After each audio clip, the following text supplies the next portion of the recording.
Bashkimi Demokratik për Integrim Dega në Tetov ka parashtruar zyrtarisht një kërkesë në komunë për qasje të lirë në informata me karakter publik, përmes së cilës kërkohet zbardhja e plotë e korrespondencës zyrtare. Sipas tyre, injorimi i kërkesave të gjykatës kushtetuese nga ana e komunës dhe fshehja e dokumentacionit hedhin hije të rënda dyshimi mbi kryetarin Bilal Kasami, nga i cili kërkojnë llogaridhënie të menjëhershme. Kërkojmë që komuna të publikojë të gjithë korrespondencën me gjykatën kushtetuese lidhur me procedurën që përfundoi me shfuqizimin e vendimit të vitit 2007 për emrat e rrugëve dhe sheshit të Tetovës.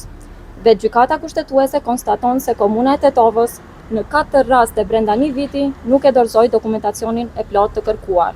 Në 3 raste heshti edhe qeveria. Më skandalos është fakti se gjykata i referohet nenit 73 të ligjit për veçqeverisje lokale. Ky nen përcakton qartë se nëse qeveria nuk përgjigjet brenda 60 ditëve nga pranimi i kërkesës, pëlqimi konsiderohet i dhënë dhe akti komunës pranohet siç është propozuar.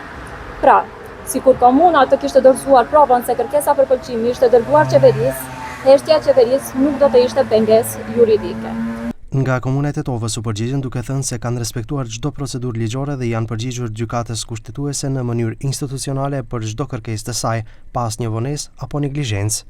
E hedhim poshtë çdo dezinformat që tenton të njollos punën e administratës komunale.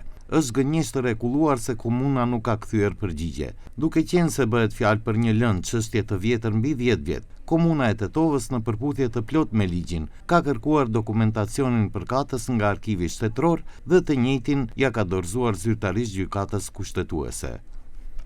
Nga komuna përfundojnë duke siguruar se në ditët në vijim do të publikojnë të gjithë korrespondencën zyrtare me numra arkivor të zhvilluar ndërmjet komunës dhe gjykatës kushtetuese, përmes së cilave, sipas tyre, do të shihet qartë e vërteta.